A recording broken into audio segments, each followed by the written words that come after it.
नमस्कार दोस्तों, स्वागत है आपका एग्रीकल्चरल साइंसेज में। मैं आलोक द्विवेदी। आशा करता हूँ आप सभी लोग अच्छे होंगे। तो आज जो हम लोग टॉपिक डिस्कस करने वाले हैं वो है particle density of mineral soil. इसके बाद डिस्कस करेंगे बल्क डेंसिटी क्या होती है, इसका फॉर्मूला क्या है, सॉइल एयर क्या है, सॉइल टेम्परेचर क्या है एग्रीकल्चर के लिए, फिजिकल क्लासिफिकेशन ऑफ वाटर किन किन में किया गया है, biological classification of soil water का क्या है, फील्ड कैपेसिटी क्या है, परमानेंट विल्टिंग परसेंटेज क्या है, हाइग्रोस्कोपिक कोएफिशिएंट क्या है, मॉइस्चर इक्विवेलेंट क्या है। तो इन सभी के बारे में आज हम लोग डिस्कस करेंगे डिटेल में। और इससे पहले की वीडियो अपलोडेड है एग्रीकल्चरल चैप्टर 16 जो है आपका, अभी चल रहा है आपका ये फंडामेंटल्स ऑफ एग्रीकल्चर में। तो इससे पहले की वीडियो जिन्होंने नहीं देखी है वो लोग देख सकते हैं। और मैं आपको बता दूं कि हम लोगों ने कौन कौन से टॉपिक अभी तक डिस्कस कर लिए हैं, वो बता देता हूं मैं एक बार आपको। जैसे कि हम लोगों ने सॉइल स्ट्रक्चर पढ़ लिया है, टाइप्स ऑफ सॉइल स्ट्रक्चर क्या है, ठीक है। और इसमें सॉइल स्ट्रक्चर फॉर्मेशन पढ़ा हम लोगों ने, सिंगल ग्रेन मैसिव ये सब टाइप्स थे उसमें, तो ये सारे पढ़े हैं। टेक्सचरल क्लासेस पढ़ी हैं, फिजिकल प्रॉपर्टीज ऑफ सॉइल पढ़ा हमने, है ना। सी हॉरिजॉन्स के बारे में पढ़ा है, ए बी ई जितनी भी हॉरिजॉन्स होती हैं, है ना, उनके बारे में पढ़ा है। ओ हॉरिजॉन क्या है, फिर इसके बाद सॉइल प्रोफाइल क्या होता है, लॉ ऑफ मिनिमम क्या है, रिगोसॉइल, ऑर्गेनिक सॉइल, मिनरल सॉइल ये सब क्या हो, रिगोलिथ क्या होता है, पेडा पेडोलॉजी क्या होता है, डेफोलॉजी क्या होता है। तो ये सारे हम लोग टर्म्स को डिस्कस कर चुके हैं। जिन्होंने अभी तक नहीं देखा है वो देख सकते हैं, इसकी वीडियो अपलोडेड है ऑलरेडी ही, ठीक है। ये आपको अरुण कप्तान के नाम से जो है प्लेलिस्ट मिल जाएगी, तो वहाँ पर आप इसको देख सकते हो वॉल्यूम 1 पर, ठीक है।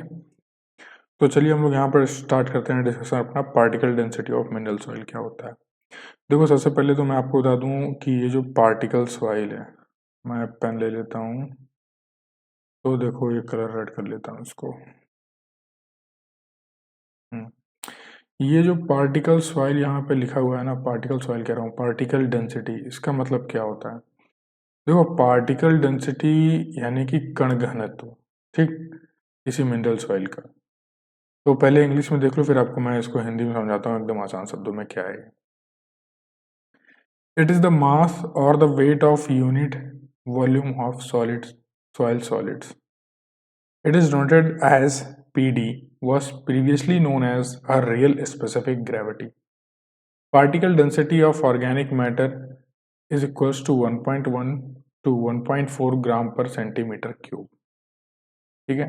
यानी ऑर्गेनिक मैटर की जो पार्टिकल डेंसिटी होती है वो 1.1 से 1.4 ग्राम पर सेंटीमीटर क्यूब की होती है, ठीक है। Particle density depends on the chemical composition and the crystal structure of the mineral particle. Particle density किसी पार्टिकल की पार्टिकल डेंसिटी किसी ऑर्गेनिक मैटर की या फिर किसी मिनरल का क्या होगा, ये डिपेंड करता है उसके केमिकल कंपोजिशन पर और उसके मिनरल पार्टिकल के स्ट्रक्चर, क्रिस्टल स्ट्रक्चर पर, ठीक है। The size of particles of a given mineral and the arrangement of soil solids have no effect on the particle density. यानी कि जो साइज है पार्टिकल्स का मिनरल्स में, ठीक है, मिनरल में जो पार्टिकल का साइज है और अरेंजमेंट है जो सॉइल सॉलिड्स में, उस पर उसकी वजह से कोई इफेक्ट नहीं पड़ता है पार्टिकल डेंसिटी पर, ठीक है। देखो साफ साफ लिखा है कि the size of particles of a given mineral and the arrangement of soil solids have no effect on the particle density. अब समझो हिंदी में एकदम आसान भाषा में पार्टिकल डेंसिटी क्या होता है।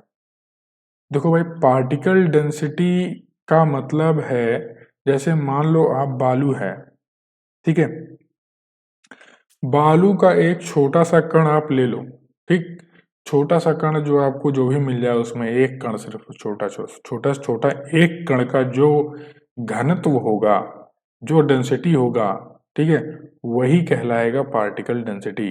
वही क्या कहलाएगा, वही पार्टिकल डेंसिटी, यानी उसका वजन कितना है वही कहलाएगा पार्टिकल डेंसिटी उसकी, ठीक है। वही चीज लिखा है कि it is the mass of a unit volume of soil solids, यानी सॉइल का, मिट्टी का वह सबसे छोटा कण का वजन ही क्या कहलाता है, पार्टिकल डेंसिटी कहलाता है। जैसे फॉर सपोज अगर ये मान लो एक छोटा सा कण है, एक ये, एक ये, एक ये, ठीक, इतने छोटे छोटे मिट्टी के कण हैं, ठीक। तो इस छोटे से कण का मास क्या है, ठीक, यही क्या क्या कहलाएगा, ये पार्टिकल डेंसिटी कहलाएगा, ठीक है। अच्छा, इससे फर्क क्या पड़ता है? पार्टिकल डेंसिटी से देखो भाई ये पता चलता है कि वाटर रिटेंशन कैपेसिटी कैसी है, ऑर्गेनिक कंटेंट कैसा है, उसमें केमिकल कंपोजिशन क्या है मिट्टी का, है ना, उसमें कौन से मिनरल्स अवेलेबल हैं, कौन से मिनरल्स नहीं अवेलेबल हैं, वो क्रॉप ग्रोथ के लिए कैसी रहेगी, सॉइल कैसी रहेगी, तो ये सारी चीज़ें पार्टिकल डेंसिटी से जज हो जाती हैं, ठीक। नेक्स्ट हम डिस्कस करेंगे बल्क डेंसिटी के बारे में, जिसको आप अपेरेंट स्पेसिफिक ग्रेविटी के नाम से भी जानते हो। तो इसको भी एक बार मैं आपको इंग्लिश मीडियम वालों के लिए इंग्लिश में समझा देता हूँ, बाकियों के लिए हिंदी में आसान शब्दों में, बाइलिंगुअल ही चलते हैं हम लोग, इंग्लिश हिंदी दोनों में समझते हैं, ठीक। तो देखो क्या कह रहा है, ये कह रहा है कि इट इज द मास और the weight of a unit volume of the dry soil including both solids and spaces such that pores. इसका मतलब समझ लो ब्रो क्या है। चलो अच्छा पूरा बता देता हूँ पहले, फिर बताता हूँ। Fine textured soils like clay, silt, loam, etc. have the lower bulk density than the sandy soils due to the high pore spaces. Increase in the pore spaces decreases the bulk density. The bulk density of general soil for the calculation is 1.33 ग्राम पर centimetre cube. Deeper the, देखो bulk density जो general soil की होगी calculation के लिए, अगर उसे हम लेना चाहें तो 1.33 ग्राम पर सेंटीमीटर क्यूब लेते हैं। जितना आप डीपर जाओगे प्रोफाइल में, उतना ज़्यादा से ज़्यादा आपको बल्क डेंसिटी बढ़ता हुआ मिलेगा सॉइल में, ठीक है। Cropping increases the bulk density of top soil. Cropping अगर आप कर रहे हो अपने सॉइल पर तो क्या होगा, टॉप सॉइल की बल्क डेंसिटी को आप बढ़ाते जाओगे, ठीक। अब देखो आप क्या होता है बल्क डेंसिटी। अभी मैंने आपको बताया कि आप मान लीजिए सैंड, बालू का सबसे छोटे कण का जो मास होगा वो क्या कहलाएगा, पार्टिकल डेंसिटी कहलाएगी, ठीक। बल्क डेंसिटी कहलाती है कि आयतन, यानी उस पर्टिकुलर जो भी आपका ऑब्जेक्ट है उसके एक यूनिट वॉल्यूम में कितना मास है, ठीक है। वही लिखा है कि इट इज द मास और the weight of unit volume of dry soil, यानी उसके एक यूनिट वॉल्यूम के सॉइल का मास क्या है, वेट क्या है, जिसमें क्या होगा, सॉलिड्स भी होंगे यानी कि कण भी होंगे, और उसमें कण के बीच में पोर्स भी, स्पेसेस भी, जैसे फॉर सपोज एक अपन यहाँ पे ये लेते हैं, ग्लास लेते हैं, है ना, यहाँ पर मैं बना देता हूँ, ठीक है। अब इस ग्लास में जो है ये मिट्टी के कण हैं, ठीक। ये मान के चलो कि 1 सेंटीमीटर क्यूब जो है वॉल्यूम में सैंड यहाँ पर पड़ी हुई है, ठीक। यूनिट वॉल्यूम यहाँ पर सैंड है, इस तरीके से मान लो आप। तो मिट्टी इसके अंदर इस तरीके से भरी हुई है, छोटे छोटे इसके पार्टिकल्स हैं जो इस तरीके से यहाँ पर आपको मैग्नीफाइड करके मैं यहाँ पर बना रहा हूँ, है ना, इस तरीके से आपको दिखते नहीं है वो। तो देखो इस तरीके से यहाँ पे क्या है, मिट्टी के कण भरे होंगे, ठीक।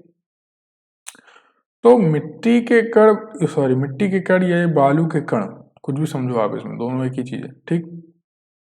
चाहे जिस तरीके से आप समझ लो। तो मिट्टी के कण या बालू के कण के बीच में ये जो जगह आपको दिख रही है ना, बीच में ये जो जगह दिख रही है, मैं कलर बदल लूं जरा, इसको मैं हरा ले लेता हूँ। देखो ये जो आपको यहाँ पे ये जगह दिख रही है, ये जहाँ मैं हरा पेन चला रहा हूँ, ये कण के बाहर बाहर, है ना, ये वाली। तो ये जो स्पेसेस आपको दिख रही है ना, ये और ये यहाँ पर, ठीक। तो ये जो स्पेसेस हैं इनको भी, इनका वजन भी प्लस, मतलब ये भी इंक्लूडेड है, ये भी इसमें प्लस है, और जो पार्टिकल्स हैं वो भी प्लस, ठीक। यानी कि सॉलिड का और स्पेसेस का, यानी पोर्स का, दोनों का वजन जब आप काउंट कर लेते हो तो उसको आप बल्क डेंसिटी कहते हो या फिर अपैरेंट स्पेसिफिक ग्रेविटी बोलते हो। इसीलिए जैसे फॉर सपोज अगर मैं आपसे कहूँ कि स्पंज, ठीक है, स्पंज का और लोहे का, या यूं कहें कि बालू का और लोहे का बल्क, इन दोनों में से किसका बल्क डेंसिटी ज़्यादा होगा? तो बल्क डेंसिटी जो है लोहे का ज़्यादा होगा। क्यों? क्योंकि उसके जो पार्टिकल्स हैं, जो उनका घनत्व है, वो बहुत, पार्टिकल्स उसके बहुत आपस में पास पास हैं। तो जब पास पास रहेंगे तो बल्क डेंसिटी क्या होगी? ज़्यादा होगी। वैसे देखो यहाँ पर लिखा हुआ है कि फाइन, कहाँ गया हमारा वो, क्या लिखा हुआ है? देखो यहाँ पर फाइन टेक्सचर्ड सॉइल, क्या लिखा है? फाइन टेक्सचर्ड, क्या लिखा है? Fine textured soils like clay, silt, loam etcetera have lower bulk density. कह रहे जो फाइन टेक्सचर्ड होते हैं सॉइल्स, वो जैसे कि क्ले हो गए, सिल्ट हो गया, तो इसका क्या होता है? अब जो बल्क डेंसिटी है ये लोअर है than sandy soil due to the high pore space. क्यों? ये उल्टा हो गया ब्रॉस। देखो सिल्ट और जो क्ले सॉइल्स होती है, इनका बल्क डेंसिटी क्या होता है? ज्यादा होता है ना? ये यहाँ पर थोड़ा सा विरोधाभास मुझे कर रहा है। नहीं नहीं, सही लिखा है। देखो जो फाइन टेक्सचर्ड सॉइल्स हैं, जैसे कि क्ले हो गई, सिल्ट हो गई, तो लोम हो गई, तो इनमें लोअर बल्क डेंसिटी है। क्यों? क्योंकि क्ले और जो सिल्ट लोम है, इनके बीच में क्या है? पोर स्पेसेस क्या है? वो कम होते हैं। इनके पार्टिकल्स बहुत पास पास में आपस में चिपके होते हैं। तो पोर स्पेसेस जब कम होंगे तो क्या होगा? बल्क डेंसिटी भी क्या होगी? कम हो जाएगी। वहीं सैंडी सॉइल की बात करें तो यहाँ पर हाई पोर स्पेसेस होते हैं, इसलिए इसकी जो बल्क डेंसिटी है वो ज्यादा होगी। ठीक। अब increase in pore space decrease the bulk density. अब जितना पोर स्पेस में आप इंक्रीज करते जाओगे, पोर स्पेसेस जितने ज्यादा होंगे, वही क्या होगा? आपकी बल्क डेंसिटी क्या होगी? क्या होगी? वो डिक्रीज करेगी। यानी पोर स्पेसेस बढ़ेंगे तो बल्क डेंसिटी क्या होगी? डिक्रीज करती जाएगी। ये चीज आप ध्यान रखिएगा।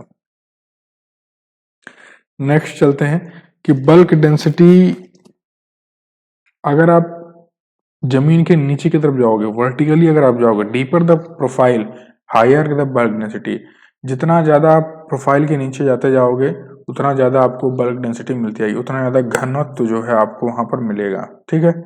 तो पोर स्पेसेस अगर कम होंगे, डिक्रीमेंट छोटे कम पोर स्पेस होगी तो बल्क डेंसिटी आपको ज्यादा मिलेगी। पोर स्पेसेस ज्यादा है तो बल्क डेंसिटी कम मिलेगी, है ना? जैसे लोहे का मैंने एग्जांपल बताया था कि लोहे में क्या है? पोर स्पेसेस कम है तो बल्क डेंसिटी उसकी ज्यादा है स्पॉन्ज के मुकाबले या फिर लकड़ी के मुकाबले। तो ये चीज आपको यहाँ पर क्लियर हो जानी चाहिए अब अच्छे तरीके से। ठीक है। नेक्स्ट चलते हैं अब हम बल्क डेंसिटी को आप कैसे मेजरमेंट करो, कैसे मेजर करोगे? तो weight of soil upon volume of solids and pores. ठीक। बल्क डेंसिटी को मापने का यही तरीका है। ऊपर आप वेट ऑफ सॉइल ले लीजिए, नीचे volume of solids and pores, दोनों का वॉल्यूम ले लीजिए। Pores less than about 0.6 mm in diameter is known as microspores. इसको भी देखो समझ लो भाई, जो ऐसे पोर्स जो 0.6 mm डायमीटर से छोटे हैं, जिनमें, तो उनको आप माइक्रोपोर्स बोलते हो। क्या बोलते हो? माइक्रोपोर्स। वेयर एज ऐसे पोर्स जो क्या है? 0.6 mm डायमीटर से बड़े हैं, उनको आप मैक्रोपोर्स बोलते हो। क्या बोलते हो? उनको आप मैक्रोपोर्स बोलते हो। ठीक है। तो ये चीज जानना बहुत जरूरी था, इसलिए मैंने आपको यहाँ पर बता भी दिया। ठीक। तो माइक्रोपोर्स क्या है? माइक्रोपोर्स क्या है? 0.6 mm को आप याद रखोगे। 0.6 mm से नीचे माइक्रो और 0.6 mm से ऊपर मैक्रोपोर्स सॉइल में होते हैं। अब आप सॉइल एयर और सॉइल टेम्परेचर समझो क्या होता है। देखो अभी तक तो चीजें समझ में आई होंगी, बल्क डेंसिटी क्या है, माइक्रोपोर्स किनको बोलते हैं, मैक्रोपोर्स किनको बोलते हैं, पार्टिकल डेंसिटी क्या है। अभी तक अगर समझ में आया है तो भाई लाइक का बटन दबा दो, कमेंट सेक्शन में बता दो कैसा लग रहा है। अब सॉइल एंड टेम्परेचर को पढ़ते हैं आगे। देखो soil air and soil temperature क्या है। देखो प्लांट ग्रोथ सफर करता है जब ऑक्सीजन डिफ्यूजन रेट यानी कि ओडीआर अगर 40 इंटू 10⁻⁻8 ग्राम पर स्क्वायर सेंटीमीटर पर मिनट क्या हो जाए? नीचे हो जाए। यानी कि 40 गुणे 10 की घाते -8 पर स्क्वायर सेंटीमीटर पर मिनट से अगर बिलो हो गया ओडीआर, तो प्लांट क्या करता है? सफर कर जाता है, ये बेचारा झेल जाता है प्लांट। ठीक।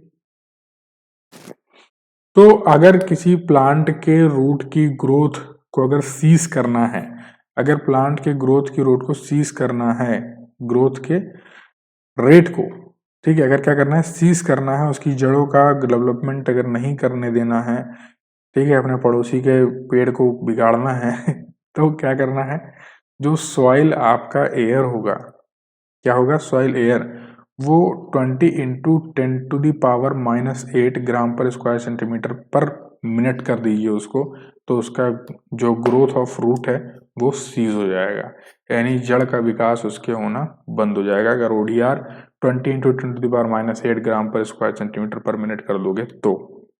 अगर 40 से नीचे है तो प्लांट उस पर भी सफर करता है, 40 से ऊपर रहेगा तो प्लांट बढ़िया जो है ऑक्सीजन डिफ्यूजन रेट अगर उसको बढ़िया मिल रहा है तो बढ़िया तरीके से रूट डेवलपमेंट होती है। अगर ऑप्टिमम रूट डेवलपमेंट चाहिए, यानी कि एवरेज, अगर आपको मतलब ऐसा चाहिए कि बढ़िया हो रहा, रूट डेवलपमेंट बढ़िया से हो, कोई समस्या ना आए, उसी को हम ऑप्टिमम बोलते हैं, है ना। तो 10 से 27 डिग्री सेल्सियस टेम्परेचर जो सॉइल का होता है वो सबसे बेहतरीन होता है रूट डेवलपमेंट के लिए। और ऑप्टिमम क्रॉप डेवलपमेंट की बात करें तो इसके लिए 15 से, क्रॉप डेवलपमेंट की बात होगी तो 15 से 45 डिग्री सेल्सियस का तापमान बढ़िया रहेगा। ब्लैक कॉटन सॉइल जो है सोलर रेडिएशंस को 86% तक एब्जॉर्ब कर लेती है ब्लैक कॉटन सॉइल, और जो एलुवियल सॉइल्स होती हैं 40% सोलर रेडिएशन को ही एब्जॉर्ब कर पाती हैं। जो ग्रास कवर्ड सॉइल्स होती हैं 60% जो सूर्य की जो किरण वो हैं रेडिएशंस हैं उनको एब्जॉर्ब कर पाती हैं, ठीक है। तो ये चीज़ें बहुत फैक्चुअल डेटा है, डायरेक्ट आपसे पूछा जा सकता है एग्जाम में, तो इस चीज़ को याद रखें कि black cotton soil 86% solar radiation को एब्जॉर्ब कर लेती है, एलुवियल सॉइल 40% सोलर रेडिएशन को, grass covered soil 60% solar radiation को। ऑप्टिमम रूट डेवलपमेंट का टेम्परेचर 10 से 27 degree Celsius, optimum crop development के लिए टेम्परेचर 15 से 45 degree Celsius. Growth of root कितने में सीज हो जाती है, 20 × 10⁻⁸, है ना, ग्राम पर स्क्वायर सेंटीमीटर पर मिनट पे। और अगर ओडीआर किससे नीचे हो जाएगा तो प्लांट सफर करेगा, तो 40 इंटू 10⁻⁸, है ना, ग्राम पर स्क्वायर सेंटीमीटर पर मिनट पे आपका जो है प्लांट का जो ग्रोथ है वो सफर करना शुरू हो जाएगा। अब हम बात करते हैं फिजिकल क्लासिफिकेशन ऑफ वाटर की, यानी कि भौतिक वर्गीकरण देखेंगे पानी का किन किन रूपों में किया गया है। सबसे पहला है हाइग्रोस्कोपिक वाटर क्या होता है। देखो हाइग्रोस्कोपिक वाटर क्या है, पहले मैं आपको यहाँ पे बता देता हूँ इसको पढ़ के, इंग्लिश मीडियम।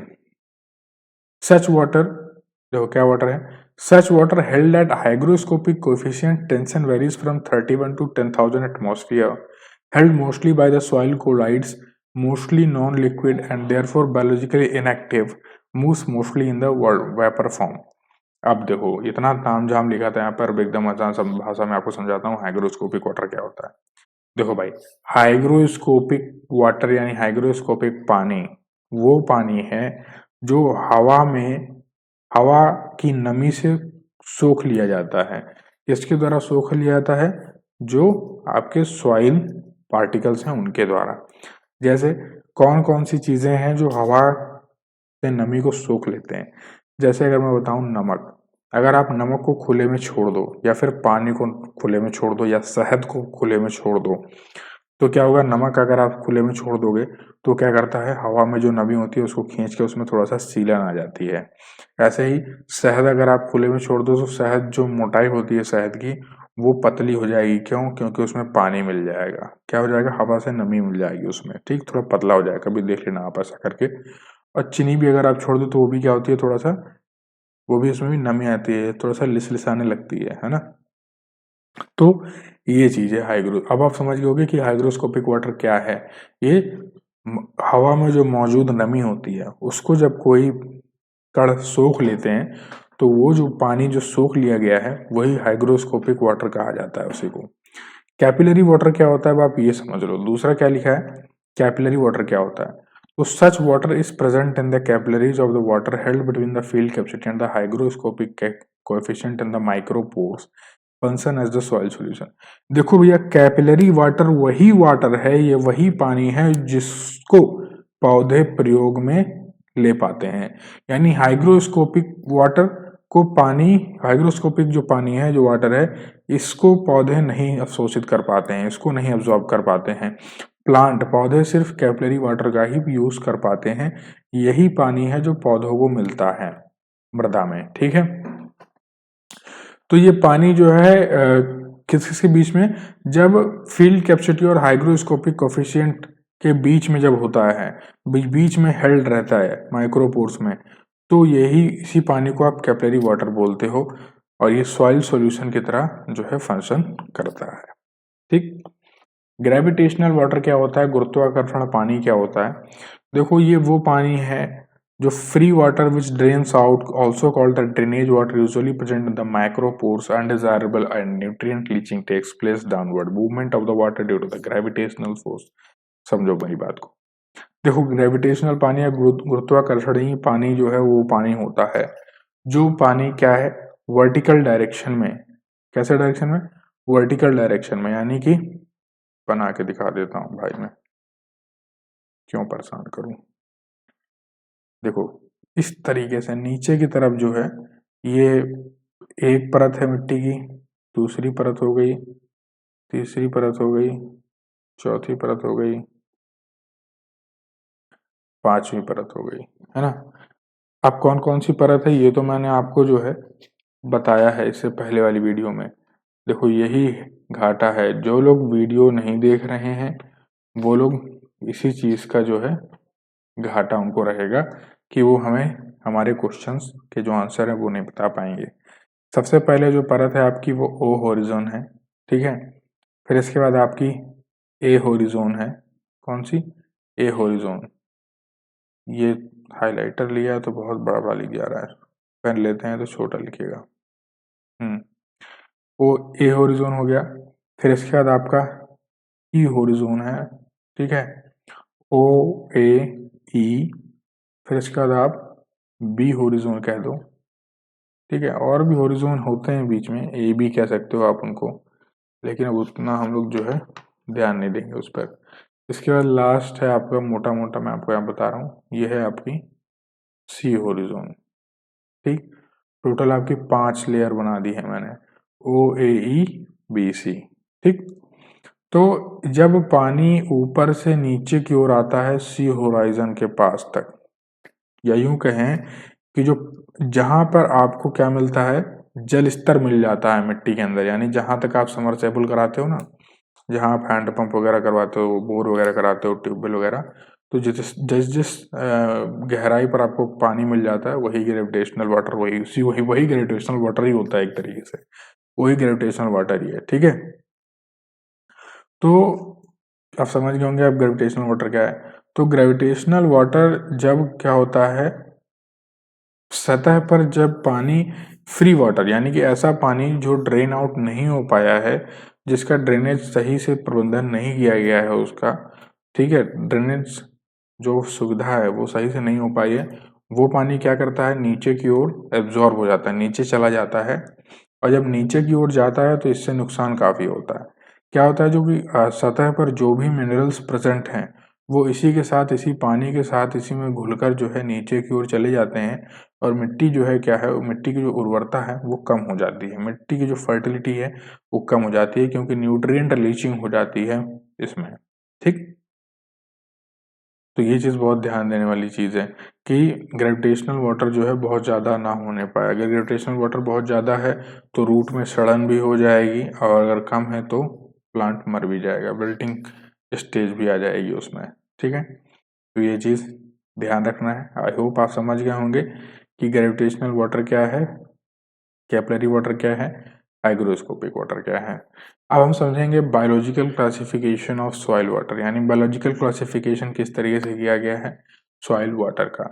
सबसे पहले सुपरफ्लुअस वाटर क्या होता है, तो मॉइस्चर टेंशन लेस देन और इक्वल टू 1/3। अगर मॉइस्चर टेंशन लेस है या इक्वल है 1/3 के तो सुपरफ्लुअस वाटर है। ऐसे water, such water held at the field capacity पर ये जो है वाटर पाए जाते हैं आपको, लेकिन बेनिफिशियल नहीं है हायर प्लांट्स के ग्रोथ के लिए, हार्मफुल है क्रॉप्स के लिए अगर बहुत ज़्यादा सुपरफ्लुअस वाटर है तो, और इसे आप ग्रेविटेशनल वाटर भी कहते हो। ग्रेविटेशनल वाटर का नाम आ गया तो अब आपके लिए क्लियर हो गया। फील्ड कैपेसिटी क्या होता है, देख लो।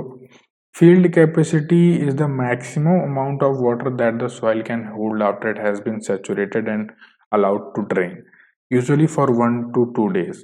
देखो फील्ड कैपेसिटी क्या होता है, ये वह अधिकतम मात्रा है पानी की जब किसी सॉइल को अच्छे से ड्रेन कर दिया जाता है पानी उसका, और फिर जो पानी उसमें अब्जॉर्ब हुआ है ड्रेन होने के बाद, ठीक, फिर जो पानी उसमें पाया जा रहा है उस मिट्टी में ड्रेन होने के बाद लगभग 1 से 2 दिन तक, वो पानी फील्ड कैपेसिटी कहलाता है।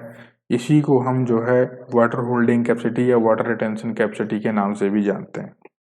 हम इसको इस तरह भी कह सकते हैं कि जब माइक्रोपोर्स ड्रेन देयर वाटर, जब माइक्रोपोर्स अपने वाटर को ड्रेन कर देते हैं और उनके और वहां पर हवा भर जाती है, क्या भर जाती है, हवा भर जाती है। माइक्रोपोर्स क्या है, जो 0.6 mm से ज्यादा बड़े पोर्स हैं, वो क्या है, माइक्रोपोर्स है। तो जब वहां पर पानी की जगह क्या होगा, हवा भर जाएगी, और माइक्रोपोर्स और कैपिलरी पोर्स जो है उनमें फिर उनमें पानी मौजूद होगा, तो वो क्या कहलाएंगे, तब सॉइल कहलाएगी कि फील्ड कैपेसिटी है।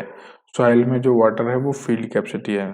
ठीक है, तो आई होप आप समझ गए होंगे फील्ड कैपेसिटी क्या है। अब परमानेंट विल्टिंग परसेंटेज को समझेंगे, ये क्या होता है। PWP आप इसे शॉर्ट फॉर्म में एब्रीविएट कर सकते हो। ये अमाउंट ऑफ वाटर है इन द सॉइल जो बहुत टाइटली हेल्ड किया जाता है सॉइल मैट्रिक्स के द्वारा, और ये जो पानी है ये इनएसेसिबल होता है प्लांट रूट्स को। क्या होता है, इनएसेसिबल होता है, यानी कि प्लांट रूट्स को जल्दी ये एसेसिबल नहीं होता आसानी से, बहुत टाइटली हेल्ड होता है सॉइल मैट्रिक्स में। ये कब होता है, जब प्लांट विल्ट, यानी ये अगर परमानेंट विल्टिंग परसेंटेज है, परमानेंट विल्टिंग परसेंटेज अगर मौजूद है तो क्या होगा, आपके प्लांट विल्ट कर जाएंगे। ठीक है, एंड विल नॉट रिकवर जब तक आप उनको पानी नहीं दोगे, यानी जब तक आप पानी नहीं डालोगे सॉइल में तब तक आपका प्लांट रिकवर नहीं करेगा अगर परमानेंट विल्टिंग स्टेज अगर आ गई है तो। PWP को आप विल्टिंग पॉइंट या फिर विल्टिंग कोफिशिएंट या फिर परमानेंट विल्टिंग पॉइंट के नाम से भी जानते हो, इससे पहले भी मैंने इस चीज को आपको बताया है।